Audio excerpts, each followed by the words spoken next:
Good evening and welcome to another developer interview here on A Game of Wisdom, where we examine the art and science of games. There's going to be another great entry in our Perceptive podcast series. My guests tonight, they are a tabletop designer, making a variety of horror, fantasy, and sci-fi tabletop RPGs, including The Hidden Keys. And we're going to be chatting about that, horror, and anything else that comes to mind. So please welcome to the podcast, Muse. How are you doing? Pretty good. It's been a lovely weather today in Scotland for once. And here in New Jersey, it is very dark and rainy as we're recording. So it's been just a very nice weather here. Indeed. But it is great to meet you. Thanks again for filling out my form and wanting to come on. As I was just telling them, we are always looking for guests for the series. So if you are a developer, you're interested in talking game dev, anything like that, and you don't mind chatting about for who knows how long, please reach out. So, since this is your first time on the podcast, can you talk a little bit about who you are and what is your background when it comes to game dev? That is a slightly meandering story, so bear with me. So I've been playing tabletop games for about 26 years now. Started out with Dungeons and Dragons and pretty much anything and everything White Wolf, mostly Vampire the Masquerade. I've done a little One Ring, that sort of thing. Weirdly, I did not go to university for game development. I went to school for classical music, which is still a huge portion of what I do for work now. I started working in video games in 2018 as a composer, principally, and then I started writing narrative for video games. And eventually I decided that video games were not a very fun place to be, and that I was interested in pivoting. So I've been working in TTRPGs for 3 years now and absolutely love it. It's a fun space to be in. Mm-hmm. And you said a few minutes ago that you are based out of Scotland. And one thing I always like to ask developers, especially when I talk to international guests, how's the local game dev scene there now? Here, I live in Edinburgh, and here in Edinburgh, it's very lively. There are a number of game spaces. There's a lot of indie TTRPG developers here. Some of them are hobbyists, but a handful of them are I want to make this my job. So it's not the hardest thing to kind of find other people doing it professionally to connect with, and it's very collaborative, which I like. Mm-hmm. Great. And yeah, that's something I like to hear when I talk to a lot of guests about kind of smaller game dev spaces and the local communities really supporting each other. Mm-hmm, absolutely. I found video games to be, there were pockets of a video game industry that I found to be very collaborative. I entered video games when I was still living in upstate New York, in Troy specifically. And a lot of the developers I met were really, really wonderful. But it's such a competitive industry that you're kind of led to think that there's not really room for everybody when there is. And TTRPG seems to be kind of the opposite of that. There's a handful of people who are very competitive, and most people are like, no, there's enough room here for everybody. So. Yeah, and the challenge is for people who listen to this cast know it's gone so much bigger in terms of the indie scene over the past 10 years that it's a lot harder to kind of stand out with your first, second, or even third or fifth or 10th game. And absolutely. I think it can be very challenging. And this is something that I've been speaking with a lot more developers the last year or so about sustainability in the indie space. And I think it's definitely going to be one of the growing topics for the remainder of this decade. I know for sure. There's always going to be those kinds of challenges. I think with anything that isn't, I guess, critically essential. I think people need fun to live. They need joy. And they need escapism. But I think if you're forced to kind of examine your spending, typically games is going to be one of the first things to go out the window. But I think in terms of game development, the key is really just maximum replayability. And I think TTRPGs, any good TTRPG is going to have a lot of staying power, especially if it doesn't cost a huge amount of money out the gate. So I think just by really kind of packing little bits of little bits of information, little, panels, little bits of lore like throughout your books, and making them affordable is really going to be the key to that. So, with your studio and the games that you've made, so I was looking at the store page. So you have Mason is Missing and the Hidden Keys. Are those kind of like your two primary ones at the moment? At the moment, yes. So the Hidden Keys is it's kind of a very expansive horror universe. So we kind of have a little bit of everything. The Hidden Keys started with a series of stories that I started writing had to be 10 years ago now. I grew up loving books about vampires principally, but so has been my first love where horror is concerned. And then I got older and I started writing stories about vampires. So that's principally what's informed the universe, is these stories that I've written. But there's a lot of intersection with other supernatural creatures, like, werewolves, the fae, deities, demons, angels, all these different kinds of supernatural entities that are just kind of vying for control of the known universe, particularly for the outcome of whatever humanity is meant to be, like humanity's fate, effectively. So I had one particularly unkind person basically accuse me of ripping off Vampire the Masquerade, which, I mean, it's nice that they thought I was that good of a writer, but I what I really wanted to do is I wanted to create a horror universe that did things a little bit differently. That kind of incorporated not just like more realistic elements of what really happens if a vampire actually kills a human? What are the consequences? Are werewolves cursed, or is it some kind of blessing? That sort of thing. So I've kind of, I should say, me and my partner have kind of created this universe in which there are major, not just practical but cultural considerations with regard to the existence of these creatures and how they are treated or ignored by humans. And one thing that's like kind of interesting from my side is I just recently did at the time of this recording, part of him this castle go, this one will already go out, but I saw the developer who did like tabletop games kind of more like from a historical like war game perspective. And we spoke a lot about kind of like, I guess like weaving in like the historical aspects into the gameplay, into the storytelling. But I think you may be the first developer I've spoken to who's doing like a tabletop, a TTRPG in that respect. So one thing that I wanted to ask you about, like as someone who's not too familiar in that space, in terms of designing like the world itself, because one of the things that I speak a lot when I talk to a lot of developers about, especially those who focus more on like narrative side, is do you think about things from like a mechanical standpoint first, or from like a storytelling world building side? Or does it kind of depend on like the situation at hand?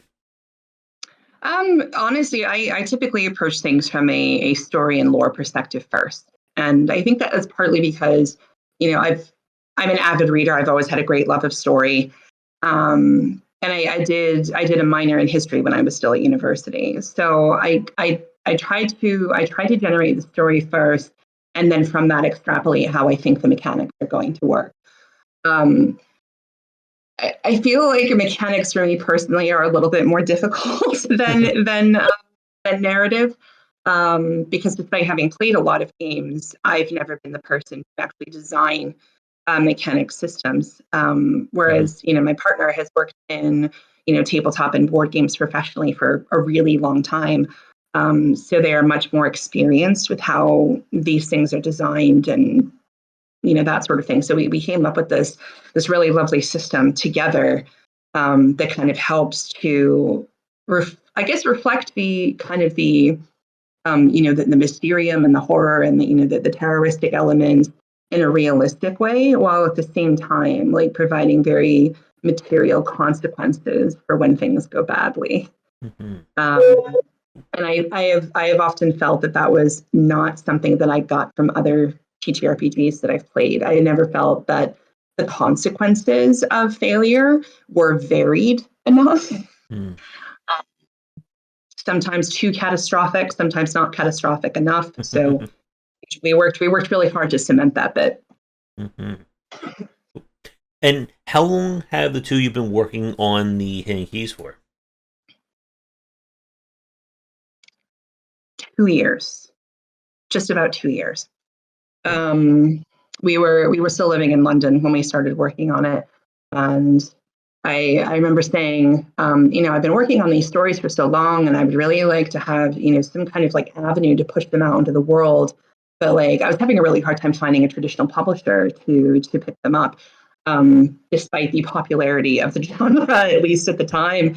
And honestly, coming up with a game to be derived from those stories was his idea, and we started working on it, and we are releasing the full edition in the fall around Halloween, of course.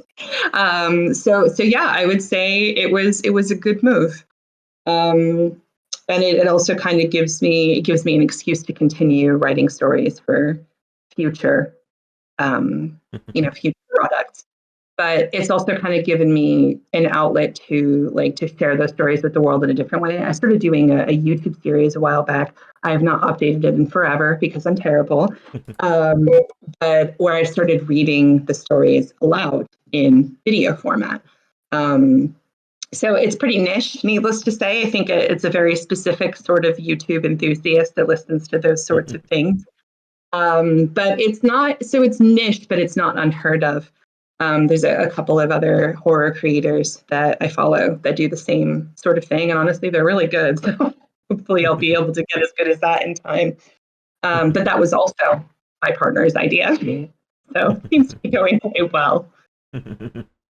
As someone who rambles about game design day in day out, I understand the challenges of having a niche YouTube channel for sure. Absolutely. Absolutely. It's very specific. Mm-hmm. So, with the Hidden Keys, is this a game that can be played like is it like a single player experience? Is it like a multiplayer, or can you do both? We have considered whether or not we think it can be doable as a single player experience. We think as it is currently, we might have to make some like minor adjustments to the system, but it is theoretically playable solo if you're really good at it, journaling. But ideally, it would take place between 3 and 5 players, maybe six. I think any more than that, it's too many cooks in the kitchen type of situation. Um, Years ago, I was in a D&D group that had a total of 14 players in it, and on nights we were all there, it was a ride, you know. But anyway, I think TTRPGs, as much as I love the solo journaling ones like Thousand Year Old Vampire, Colossal, stuff like that. Those games are great, but I feel like TTRPGs are really meant to be social experiences. Mm-hmm. Especially for us horror enthusiasts. A lot of us kind of tend to hide indoors a lot from the general public. So if it kind of gives us an excuse to band together and enjoy horror together, then I think that's a good thing. Mm-hmm. And as you said earlier, you were inspired by stuff like Vampire the Masquerade or like Mm-hmm. White Wolf, D&D way back in the day. Mm-hmm. For like the Hidden Keys and like as the two of you have been working on it, any other like lessons or things like from the games that you've played kind of like inspired you either to include them in the Hidden Keys or like as a potential like landmine, something to avoid when you were coming up with the Mm. design or the storytelling for it? Yeah, no, absolutely. I think the first, and this is probably the most positive lesson, is that players are really looking for something that is very lore rich. They want something that they can really like dig their fingers into. So that's kind of the object of the stories, is that people can like read or listen to these stories and really get a sense of how the world operates, whether they buy the books or they just listen to the YouTube videos or they read the synopsis or they read the little bits of lore in the book. um, they really want narrative richness, even if it's like in a small, tightly packed kind of volume. There is, however, always the danger of going overboard with either of those things, whether it's Mm-hmm. with mechanics or with narrative. Like, as much as I loved Dungeons and Dragons, I think there were so many books. There were so many books. And I always felt like that was a little bit of a mistake. And as much as I enjoyed reading, about the different worlds of D&D, like Faerun and Eberron, and all the rest of them, it did also get to be a very expensive investiture after a while. So that was point the first, and point the second. Sometimes the amount of information that was there was just really overwhelming, and you couldn't carry it around in your head all the time.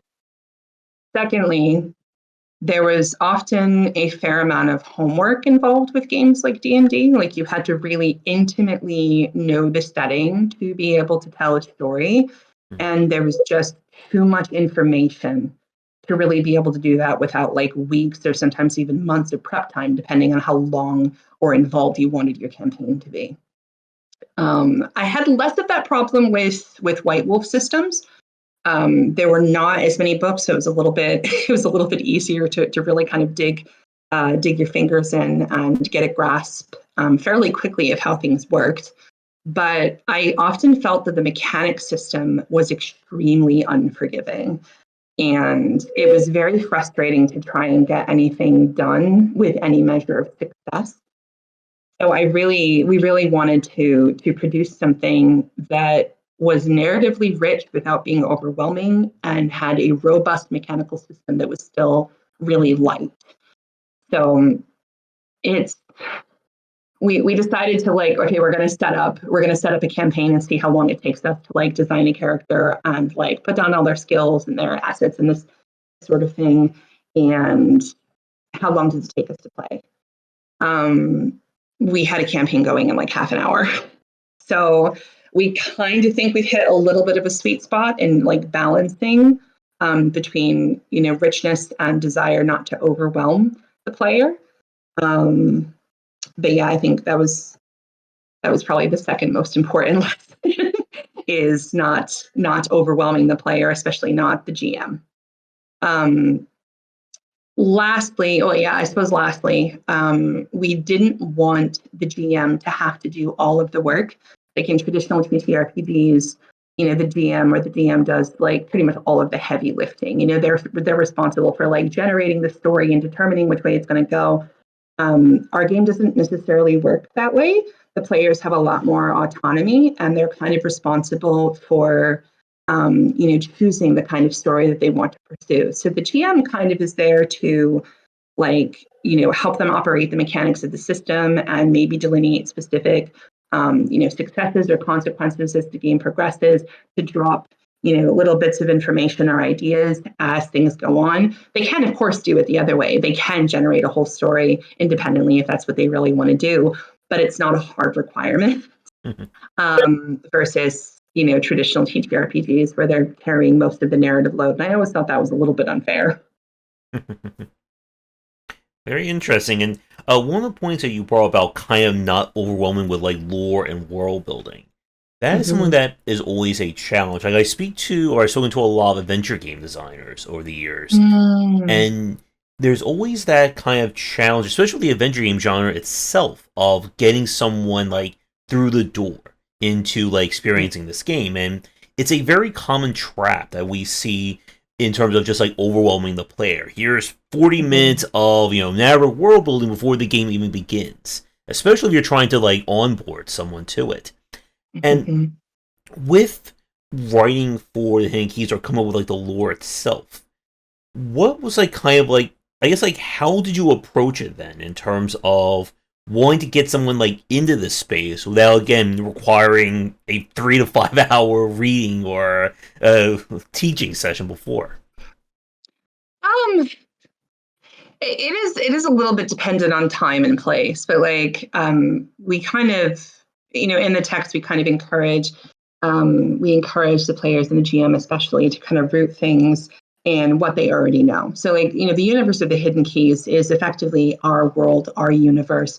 So for the most part, people are going to be familiar in the town that they live in or the town that they play in, or, what have you. They might be familiar with, especially if they've lived there for a long time, they'll be familiar with, the customs and the cultural norms, the language, that sort of thing. So we kind of just want people to root themselves into what they know and just kind of treat, the supernatural lore as just being incorporated into that. You're just kind of adding to the data set, if that makes any kind of sense.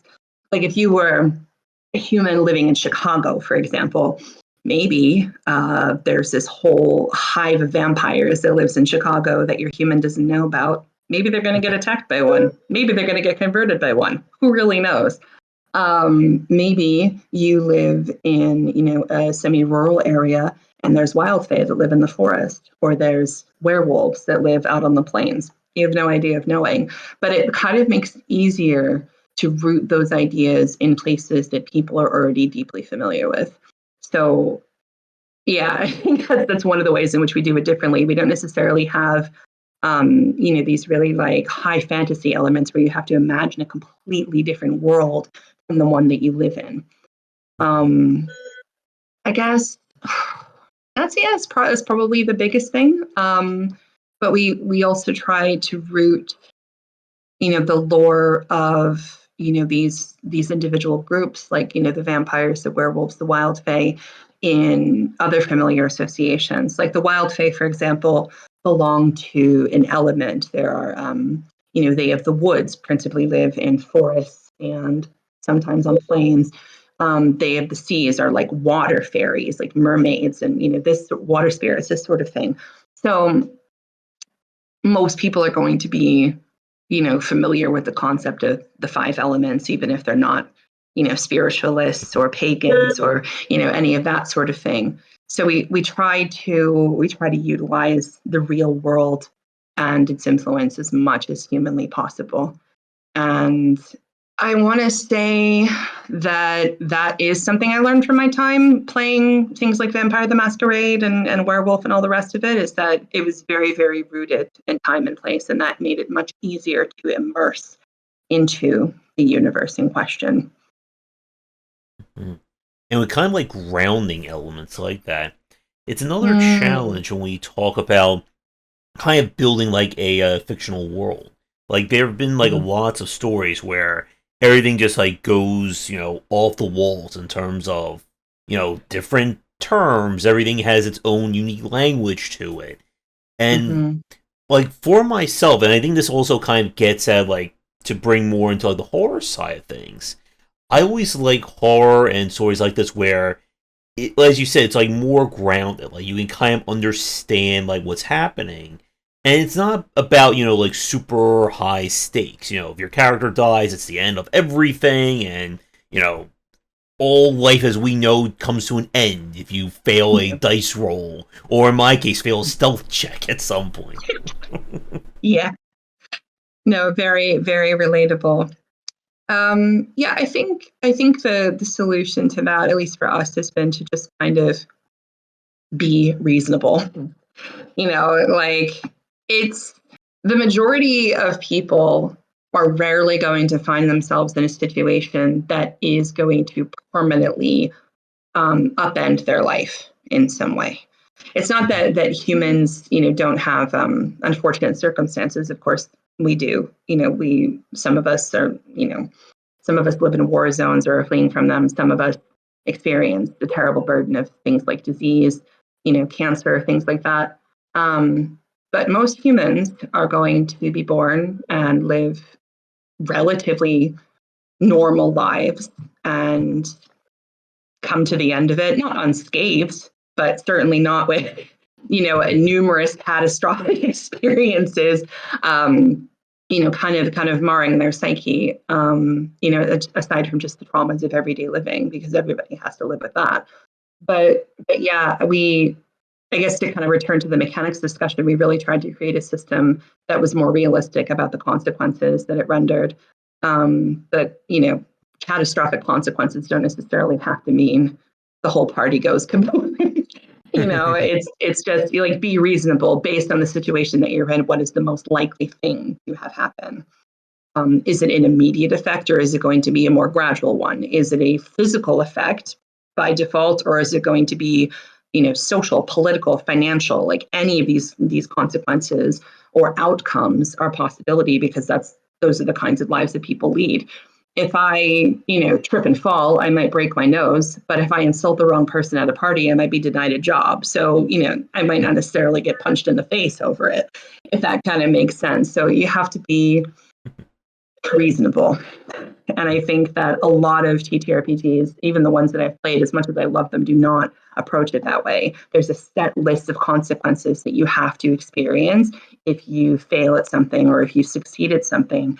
And it's very often rooted in the physical rather than one of the other spheres of human living. I was a little bit rambly, but I think you know where I was going with that. Yeah.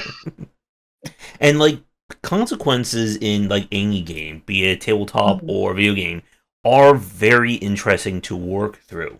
Because, like, from my perspective, I play games where, failing a roll or failing a check, I can replay that 50, 100, 10,000 times until I get the exact outcome. Then you have games where you mess up that one check, and it can lead to an entire downward spiraling effect.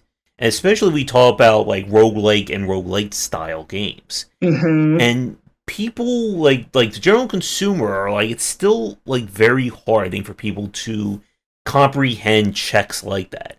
This idea that, okay, if I do this, my character will be permanently scarred, and that's going to stay with me, until we end this game, or I get slapped on the wrist. Who cares? I can just keep making mistakes, or who really understands what's going to happen?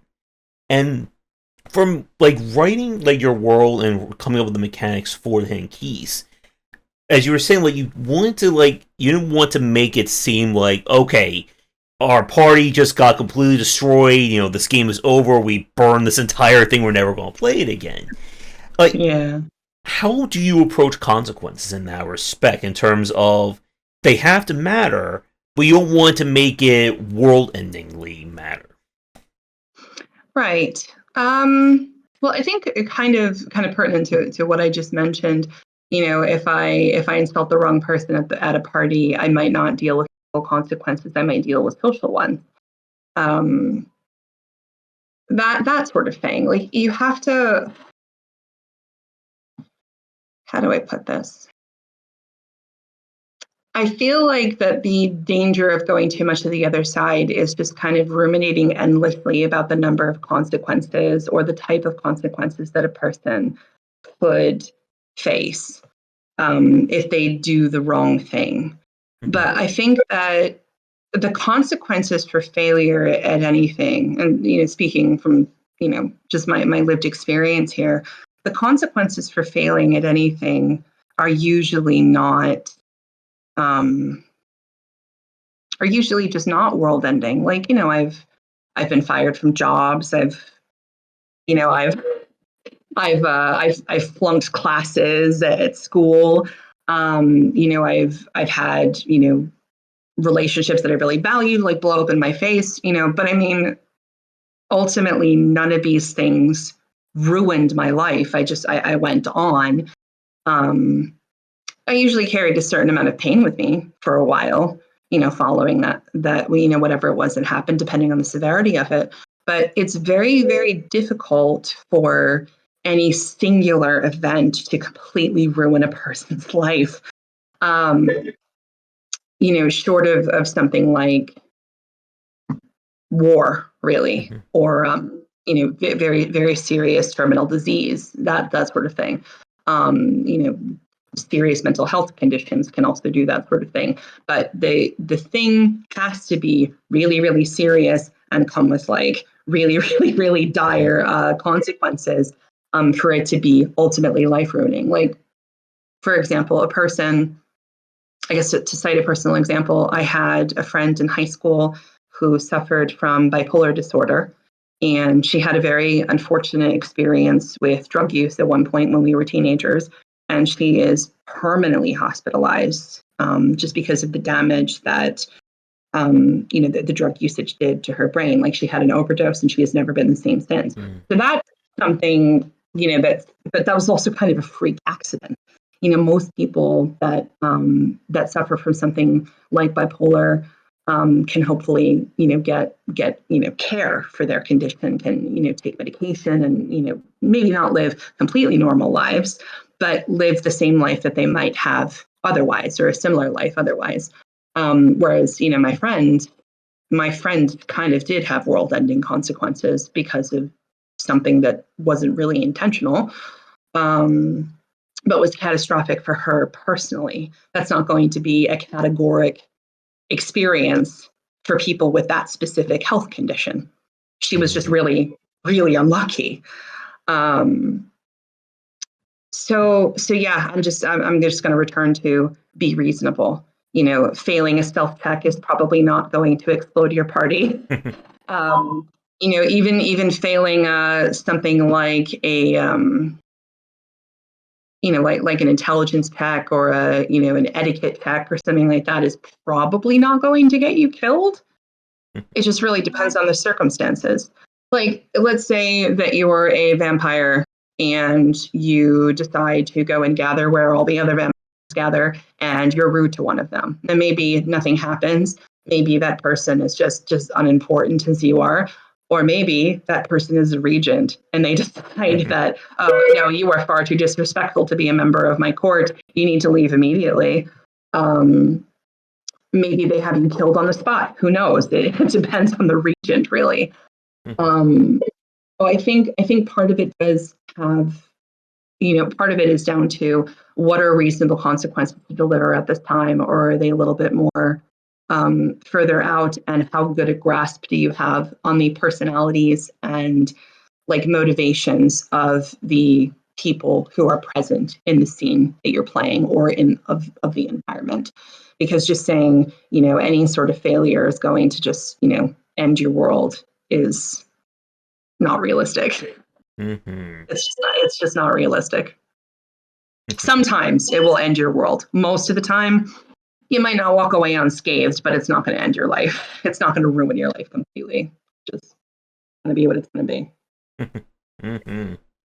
Yep, and it's still like that challenge, I think, like from the consumer standpoint, to like play games where you have that very like different states of failure in that respect. There are some people I like saw people trying to play like a heavy game like a Disco Elysium that they didn't quite get the idea that yes, you are supposed to fail like a few of these checks. Like it's supposed to be about the old what was it? I was saying it's the journey, not the destination, or something along those lines. Yes, absolutely.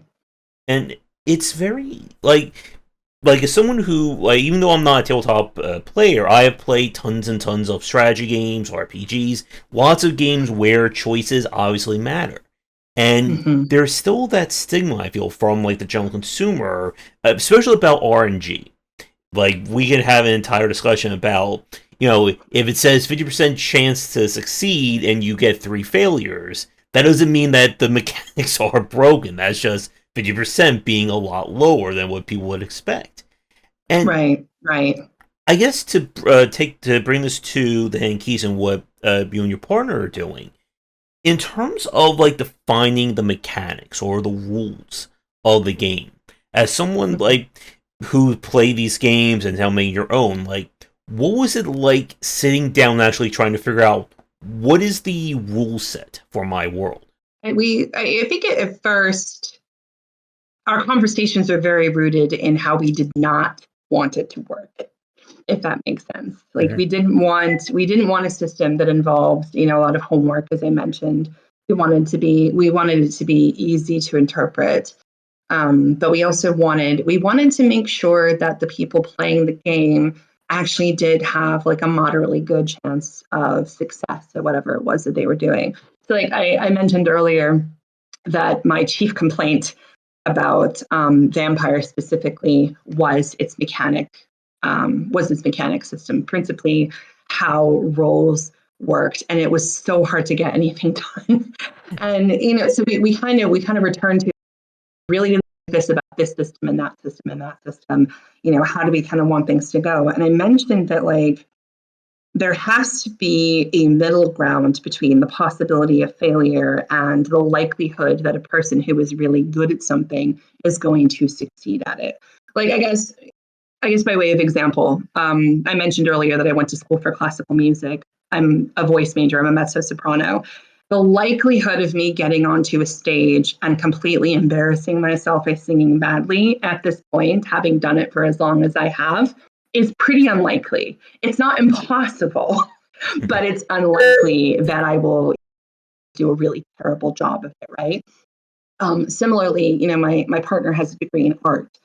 If he produces an art piece, chances are, it's going to be in accordance with the quality of work that he has learned to produce, not only during the course of his study, but, in the course of the years that he has been an artist, and is going to be able to turn around that work relatively quickly. His chances of drawing something that are basically like a 3-year-old scribbles are slim to none, I would say, So there has to be some kind of balance to be had there. So we kind of made it very, very skills heavy. And like the skills list is not like, exhaustively long. We kind of wanted the players to have the opportunity to, add in skills that they thought that their character should have. But we tried to make the skills list like really comprehensive so that people could choose things relatively quickly, maybe 5 or 6 things that their character like would be really good at. Similarly, with things like stats, we have sort of a body, mind, spirit type of system going on. And those are also really easy to kind of fill in, like, what kind of character do you really want to play? You might play a character that's very intellectual, but is maybe not particularly athletic, but that doesn't mean that they're going to be tripping up the stairs every 5 minutes, that sort of thing, because that's just not how most people are. Most people are, I would say, comparatively balanced in certain ways, maybe with a skew in a particular direction. So yeah, I would say that was probably the biggest factor, is how do we not want it to work, followed by how would we like it to work. There always has to be the possibility of failure, but we wanted to make it easier for players to succeed at things, because even if the failures are kind of fun to recount after, or your players or your characters learn something from them, it's immensely frustrating if you just can't make progress with the thing that you're trying to do. But I mean, I guess beyond that, the devil is really in the details. It's how we set things up. But I guess last but not least, yeah, we didn't want characters, or players, I should say, to have to sit there for like hours at a time doing their character sheet. We wanted to make sure that people could just, okay, here's the section with, my skills, and, like maybe how much money do I have, or do I have servants? Do I own a home? This sort of thing. And be ready to go in like 15 to 30 minutes, which if you don't want to play a super complicated character, very easy to do. So yeah, balanced and easy is really kind of what we were going for there. So hopefully the collective will agree that we've succeeded. So far, we've had a couple of people test out the system, and good things were said. There's probably a certain amount of tweaking that we still have to do, but I think it'll be fairly minimal, which thankfully, because I just like to write stories, man. I don't really want to be bothered, because I would rather writing more books. With kind of like developing this game, like we've spoken a lot about from the player's point of view. But one thing that, like again, for myself who doesn't play a lot of tabletop RPGs, excuse me, is from the GM's point of view. What was it like, I guess, creating the Hidden Keys from the GM's side of things, in terms of giving them information, what pamphlets, rules, like giving them the tools needed to make a story or make a game in the setting? From a GM standpoint, I think I might have said this already, I really wanted something, because I've GM'd a lot of games at this point, and I wanted to build a system in which I didn't have to do as much homework as well. Because I've always got a story spinning up here pretty much at all times, because I really love to write. And at the same time, like, I don't necessarily always want to be on the hook for generating the story. So that kind of, that wish was a very personal one of mine, because as the GM in previous games, especially games like Dungeons and Dragons, I always felt this enormous amount of pressure to do all of the work and to design like these really compelling campaigns. And on the one hand, it was a really wonderful creative exercise, because I had all these I had all this lore that I could just play around with, and I could kind of choose a part of it to focus on.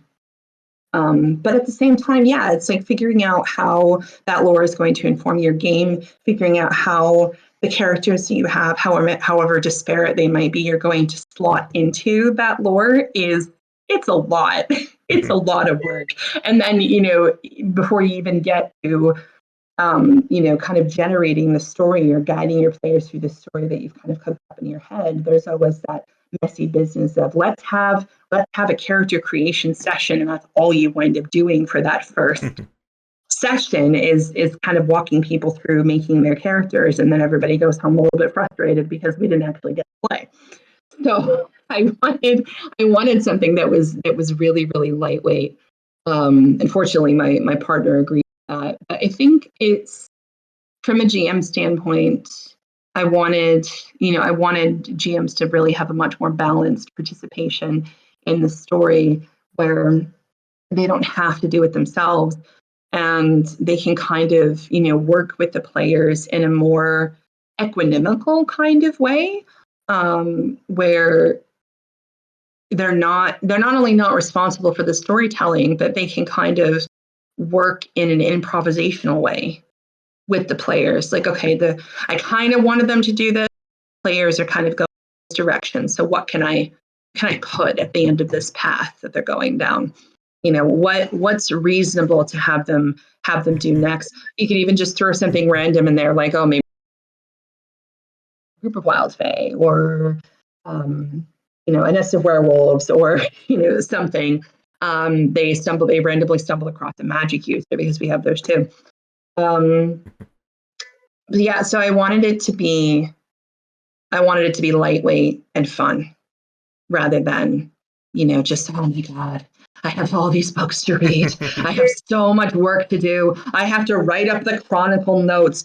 Like one of the things we write in the book is not necessarily that one person should be designated to keep a chronicle, but that individual players are suggested to take notes of big things that happened, even if they don't write everything verbatim.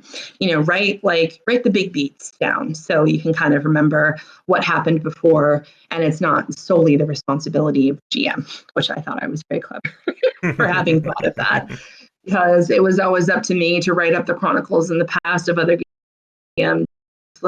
I spend so many hours a week just on writing up these chronicles. Why do that to myself? But having spoken with other GMs, a lot of us have similar complaints, that it's just, we love doing it, but at the same time, it is a fairly fraught and large amount of work that we don't get paid for. It's for a hobby. So there has to be some sort of, not levity. Levity is the wrong word. There has to be, something's got to give, basically. There has to be some sort of balancing act where you do less, ultimately.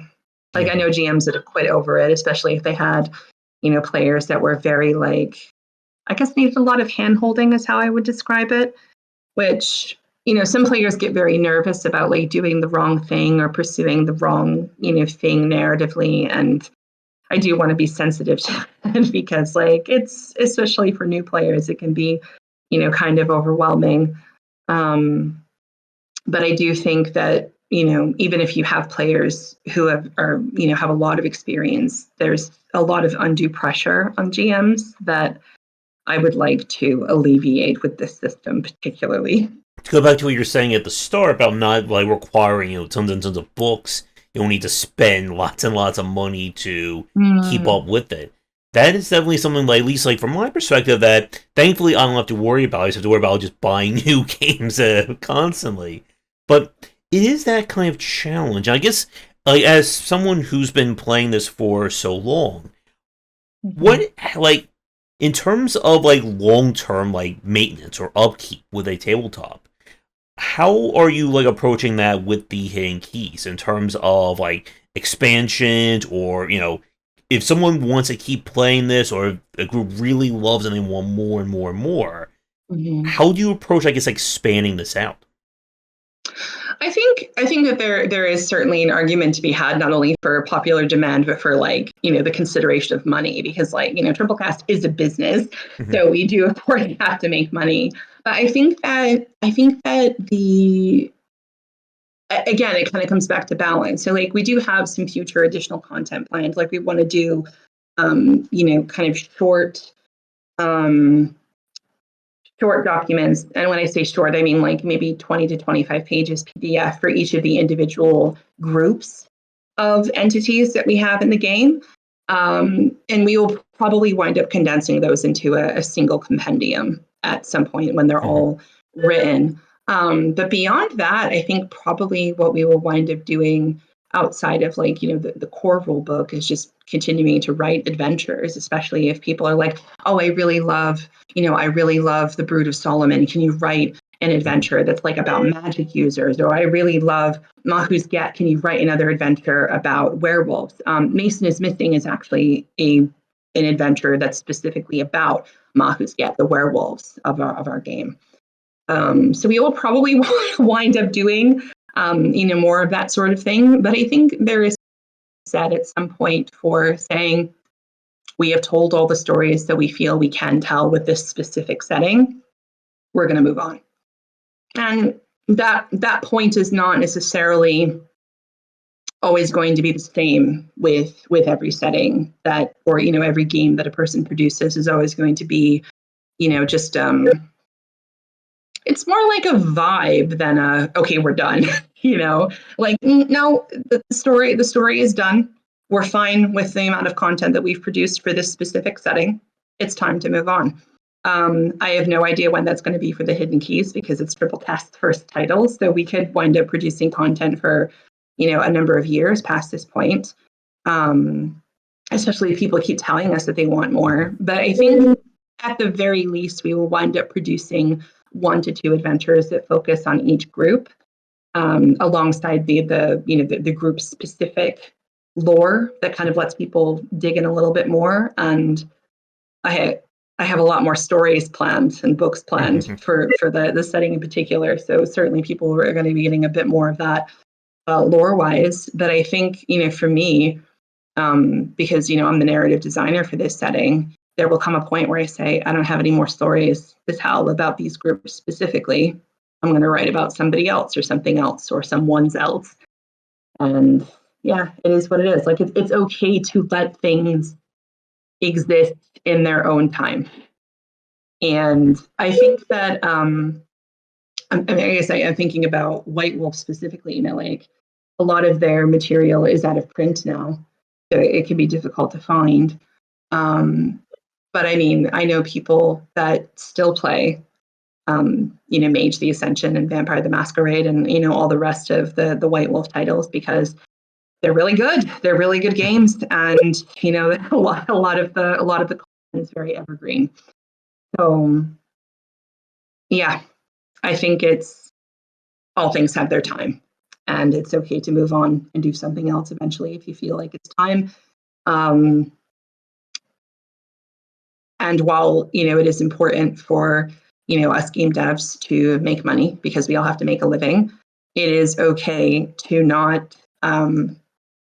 It's okay to not let capitalism dictate the flow of your creativity.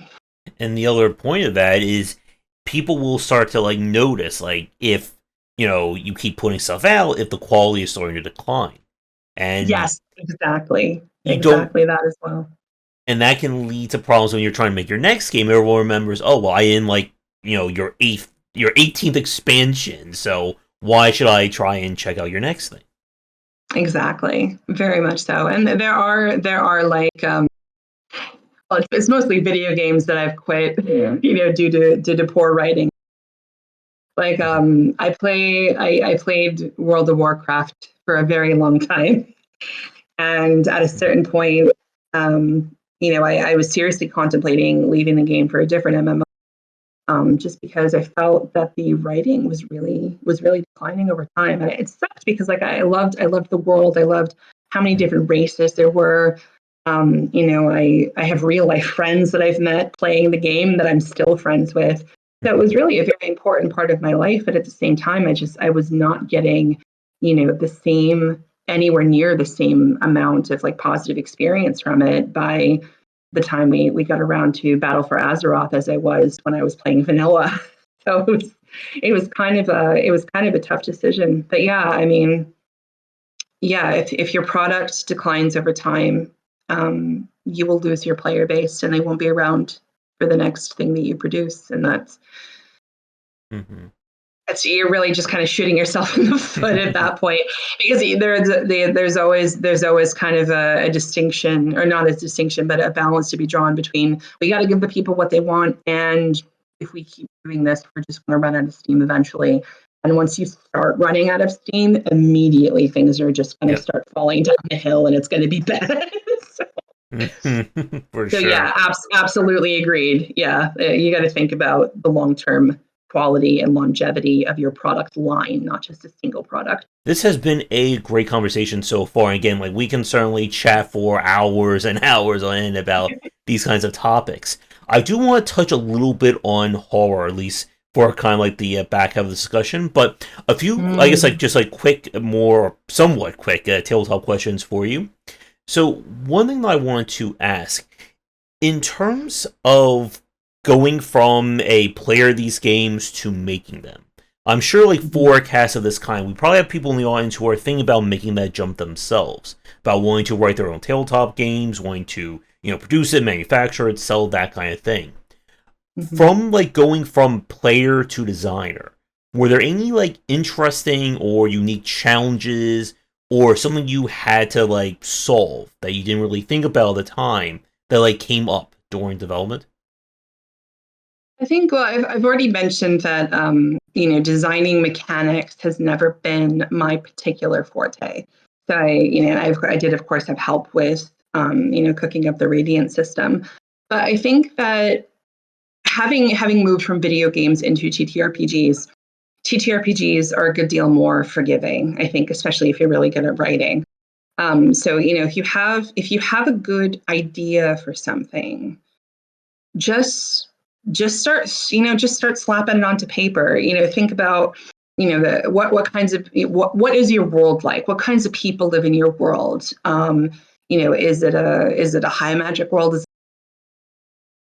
Just start throwing things onto paper. I think probably the biggest challenge, aside from, just all the, the usual difficulties of, writing, because there's always like, editing and, grammar inspection and like these sorts of things, is how can you adapt your story to a system and have it work? Because like all TTRPG systems are very different. That's one like about them. Like more recently, I haven't really gotten too into it yet, but I've been reading the text for a game called Heart, and it's like kind of this. It's this very dark, very it's a little bit depressing, but like in a really got to fight the power kind of way. It's a great setting, but the mechanics are really unusual. I don't necessarily want to like go too deeply into that, because I think that people should explore that setting for themselves, especially given where the world is at this current moment. I think some people might find it both interesting and weirdly reassuring. But yeah, every TTRPG does mechanics very, very differently. So you have to think about the conversion between how you want your world to work and how that's going to, translate into numbers, basically. So that was absolutely the biggest challenge for me. The challenge was not writing the lore or coming up with the characters, because I've been doing stuff like that since I was in my teens, but translating it into actual numbers. My first thought was, "Oh, this feels a little bit impersonal," because like I'm very like very into my characters, and I'm very into my stories, and I'm very like, kind of emotionally attached to things that I write. So distilling it down to numbers felt a little bit imperfect. Eventually, I realized that this was an opportunity to really bring those stories to life in a way that could encourage people to to really explore different parts of their own personalities and psyches in a different kind of way. And I think that's probably the point of most TTRPGs, really, is for people to tell stories of people that they've known, or people that they would like to be, or people that they would be if there were fewer restrictions, if that makes sense. My partner for years and years and years played a game called Blades in the Dark, which is it's about this world that kind of doesn't have a sun, if memory serves, and everyone's at least a little bit villainous, and it's a really interesting setting in which you can categorically play a villain, and it's very difficult to be a villain in real life. So it kind of allows not just this level of escapism, but this level of expression, especially if you're like you're sorting through something that you're angry about, or that you're troubled, in a way that is like safe and inconsequential, except on that piece of paper. So eventually, I kind of divested myself of this idea that like translating my stories to mechanics is impersonal. In fact, it's probably the opposite. It's probably the most personal thing that you will ever do, is figuring out how the stories work on paper and with math. Aside from that, I suppose the next biggest challenge is really design, because a lot of TTRPGs are really just beautifully designed. There's iconography, illustrations, the pages are laid out in a pleasing way. So if you don't have a lot of experience with things like book or magazine layout or anything like that, that's a skill that you inevitably have to develop when you're building a TTRPG, because it has to be readable, and not just in a grammar and spelling kind of way. It has to be readable. I'm trying to think of maybe what my favorite. Honestly, I feel like Vampire the Masquerade had my favorite book layout so far. The original core book. It was really beautiful, and it was interspersed with all this gorgeous art. So all of the pages, it had gorgeous font. So all the pages were really interesting to look at, not just to read. And I think, that's a whole skill that people don't realize right away that they have to develop, is getting really good at layouts. Like, to the point where there are people who do layouts professionally solely for TTRPGs, because it is like a whole extra skill TM. So I think those are the two biggest things: the mechanics translation and layout. And they can be time-consuming skills to develop. I had the good fortune of having done journalist work in my past life, before I went into. So I had experience doing things like newsletter layout and book layouts and stuff like that. So I had the barest bones of a foundation that I kind of was able to expand into later. But if you've never done it, it can be a little bit all Greek, if that makes sense. And in the video game side, since we've kind of phased out game manuals, we've lost a lot of that kind of style, unfortunately, over the years. Oh man, I used to own quite a lot of game manuals, and I have a love-hate relationship with it now, because them, on the other hand, gosh, they were so expensive, and I don't miss having to buy them. But we have the internet now, so I guess it's okay. And I guess like one more kind of tabletop development question for you.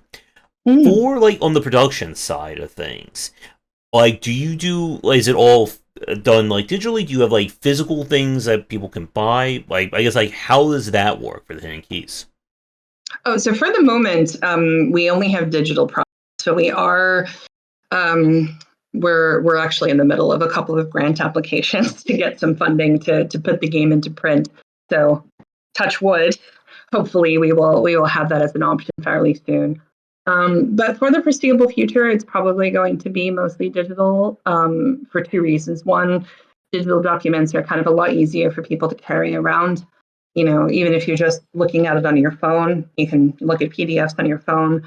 Even if you don't carry like a Chromebook or a laptop with you to your gaming sessions. And two, they are, needless to say, extremely inexpensive to produce.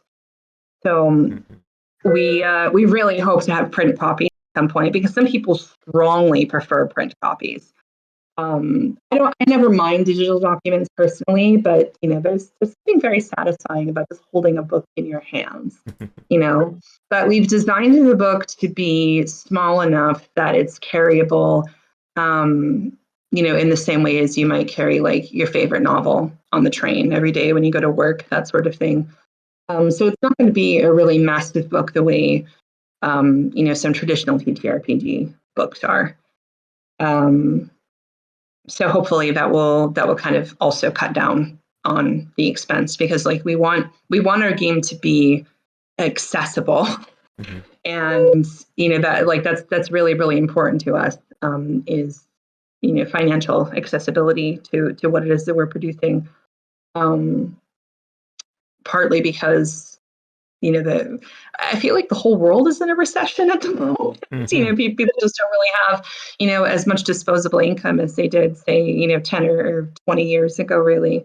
So we want people to be able to access it. So we will always have digital documents available, but at the very least, we're hoping to do limited print editions, if not, consistently on demand printing eventually. All right. And again, like there's still like so much we can certainly get into, and if you're free in the future, Muse, we can always have a follow-up chat about like any one of these topics. Because this has been really great so far. Yeah, same. Thank you.